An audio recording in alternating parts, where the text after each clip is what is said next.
Hey guys, welcome back to the channel. This is Wartrain here. If you're new, do me a favor, please subscribe and click that notification bell down below so you can be notified of all my new videos. And with that said, guys, today's video is about the state of gaming. Let's talk about everything gaming, games, consoles, collectibles, all that good stuff, new tech, old tech. Just love all that stuff. Retro and new stuff, that is where it's at. So let's check it out, and welcome to my channel, Wartrains Wins.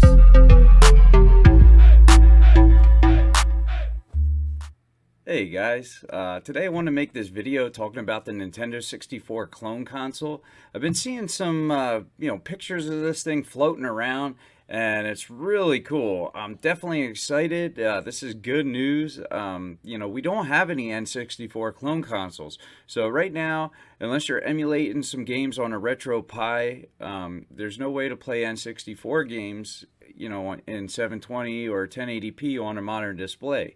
Right now, I have my Nintendo 64 actually hooked up to a CRT TV because, let's face it, if I put it on my modern TV, which is a 75-inch, it looks like absolute garbage. The textures are so muddy and it's just blurry looking. It looks like trash. I mean, let's face it, it does not look good. Some of the games don't even hold up. I mean, we're talking early 3D games here. Nintendo did a great job with that console. They got some really great games, and I have a decent sized library of games that I'd love to play on a modern display. I'd love to play them on my big TV and have them be clear. So Hyperkin is working on an N64 clone console, which is so cool. But if you've never heard of Hyperkin, I'm on their website right now, and they basically they make like the Retron 5 and the Retron HD and all this kind of stuff. They make, modern accessories and replacement parts for, retro consoles. You see here, they got a flip top for an NES, a zapper gun. They make the dog bone controller, then they got their own controllers like this guy here, the Cadet, which is, looks like it's super quality. And they have their signature mark with the little notch cut out on the edge, which I think is kind of cool.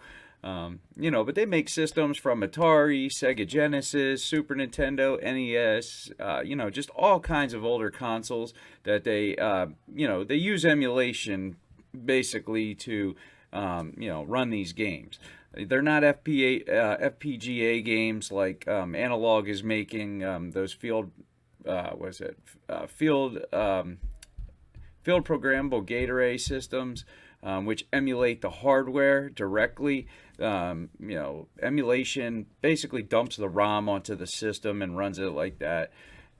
Totally different tech. I believe the FPGA systems anyway, there's a cutoff. I want to say one of the engineers that works on these things said that I think that like 32-bit is as high as they could go, and that would be super pricey to make right now.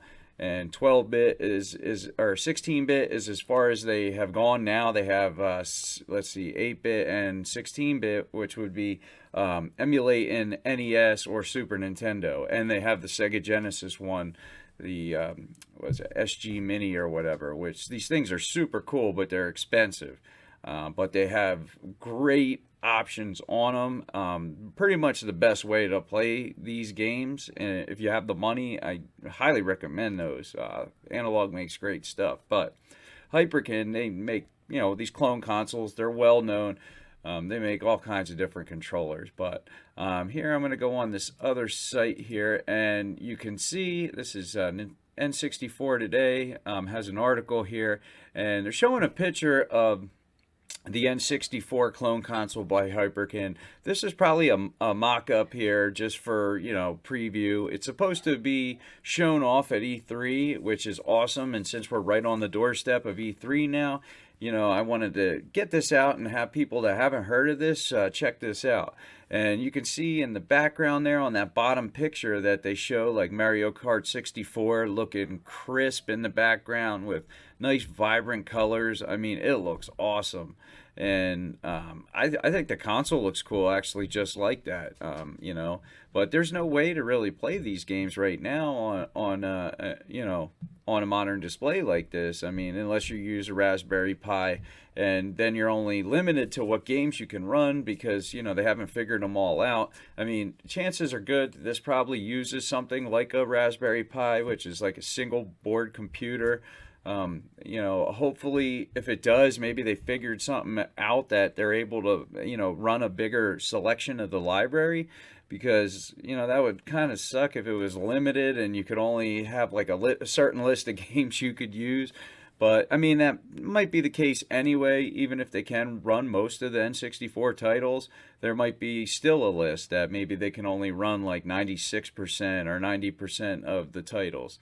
But, we don't know yet. Like I said, E3, they're going to hopefully be showing this thing off. That's what they're saying here. But, man, I'm excited about this. I think it's awesome.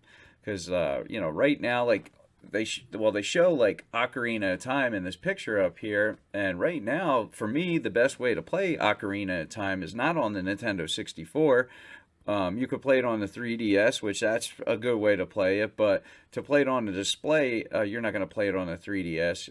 I've actually play on my GameCube, which I have a Mark II, which you don't get 1080p or 720p, but I'm getting 480p, and even 480p looks so much better. But that's the best way for me to play Ocarina of Time, which is a Nintendo 64 game. I mean, it looks great on a modern screen, even though it's only in 480p. It's impressive. That or like Smash Brothers Melee, stuff like that. I mean, it looks great. And but that piece is $150, and it's not super cheap.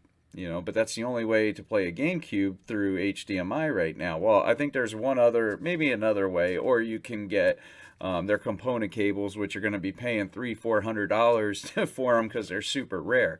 But that's GameCube. That's not Nintendo 64. So let's face it. To play N64 games, and you have games that are pretty much blocked on that system, that really haven't been put on anything else. I mean, you need to play them on a Nintendo 64. And, if you have a good library of games, you want to be able to experience these games on a modern display anyway, because you have them. I mean, why not? But man, I'm hyped for this thing. Heineken, and see where my mind is. I mean, Hyperkin, they do make a bunch of pretty good quality stuff. So, I would definitely like to see this thing come to fruition here and be able to experience this guy. I would love to, put my cartridges in there and slap that on the big TV behind me and check it out. They already make the controllers, so all they got to do is grab them off the shelf, throw them in there. I mean, we could have fantastic colors, which would be awesome because they already make different color controllers and stuff, just like the fantastic, designs. Really cool stuff. But what do you guys think about this? You guys interested in a Nintendo 64 clone console to be able to play these older games, on a modern display with your old cartridges, like Majora's Mask or Smash Brothers, the original? But that's a cool game, and it's nice going down memory lane with stuff like that. Or let's face it, Super Mario 64 is a great game. You got Ocarina of Time. Mario Kart 64, there's just some gorgeous looking games on there, even for the time. I mean, let's face it, some of them don't hold up at all, but there is still some quality games that do hold up and really would hold up better had they, have they be displayed on a modern TV, and just to have the resolution up, because there is some jagged edges on them. I mean, you're still going to get some of that stuff, but it's definitely going to look a night and day difference. And let's face it, to get a Nintendo 64 modded is expensive. It is crazy expensive. I mean, just to get the part is around $150 for the HDMI mod, and that's if you do it yourself, which you need to be, I believe, able to solder and all that kind of stuff. Let's just, if you ship it out to have somebody else do it, I mean, you're looking at probably, about $400 if you're getting it with the console. Like, say you don't have the console. I don't know what it'd be to ship your console out or whatever, but still, I mean, it's pricey. I mean, even if you did just send it, well, you'd have to pay for shipping too, but say you did ship it out, you're probably at least looking at like $250 or something. If it's a 150 for the part, you may be paying $50 to $100 for the build, and then figure you got shipping. I mean, it starts getting really expensive. Then you got the price of the console on top of it. I mean, you're looking at a lot of money to play older games, on a modern TV. So if they could get something like this, out there for a decent price, I mean, I don't know what they price this thing for, but definitely super interested, and I'm going to be following this for sure. But let me know what you guys think about it in the comments down below, and thanks for watching the video. I appreciate it. And do me a favor, please subscribe to the channel and check out some of my other videos I'll be putting up top here. But that's it, guys. That's the video. I'm the War Train, and I'm out. Have a good one.